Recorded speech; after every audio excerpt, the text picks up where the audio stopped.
I grew up in an isolated community in a reservation in Montana. My great grandfather, he was a medicine man. I've always wanted to be, follow his footsteps. He was my hero when I was younger. He taught me was to pray and never, you're never alone. I come from two alcoholic parents, and my father was addicted to drugs. We just mimicked what we saw. I was 9 years old when I started drinking.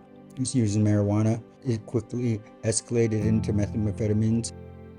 I was shooting up, and I told myself I would never shoot up, and I would never be homeless. And there I was on the streets, shooting up and trying to feed my addiction. I was 19 years old, and when I had my son, we were finding couches to sleep on. Who would let us sleep on our couches until we wore out that welcome? I moved from place to place like all my life. It was pretty hard because he never had time for me. He just always had time for the drugs. He seemed stuck. I didn't think he was ever gonna get sober. I thought he was gonna die. I wanted to get high. My boy saw that, and it was just that rejection. I was looking to do at least 8 years for a burglary. I always told myself I'm not worth it. I don't deserve good things. By this point I had my two daughters, and they're my world, and all my kids were in foster care. They believed in me. My daughter believed in me. When she looked at me, she believed in me. When I was visiting, and that's what made me really push to believe in myself was my girls. The judge gave me a one last shot. He said, "Let's see what you can do."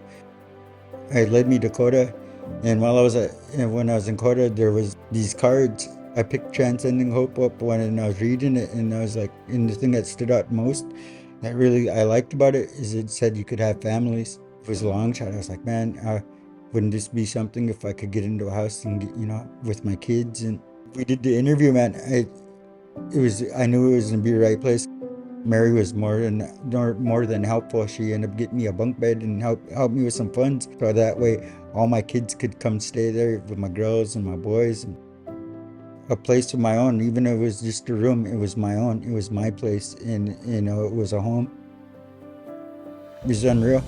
Just having him there with me, you know what I mean? From being alone for almost 2 years to having my son there with me and watching me, and it helped him because he was in a downward spiral too. And he saw me doing it, and it helped him. I'm very proud of my dad that he got sober. Sometimes we go to the park, sometimes we go to meetings. I can actually talk to him, we can go do things instead of him hiding in his room doing drugs.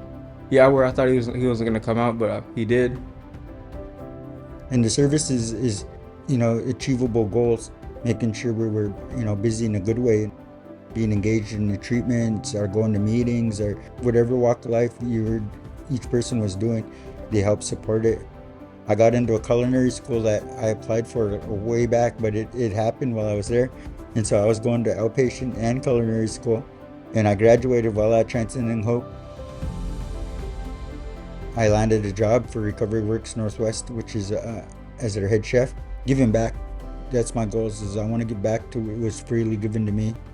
It helps me be more involved in recovery community and seeing others that were like me, maybe just telling them, try Transcending Hope. Like the name says, they have hope, they had hope in me. They cared about me, and it really showed. And just having somebody care about you made a whole big difference in my life. And there was a time I could never look in the mirror, and I didn't want to look in the mirror. I like that man I look at in the mirror today.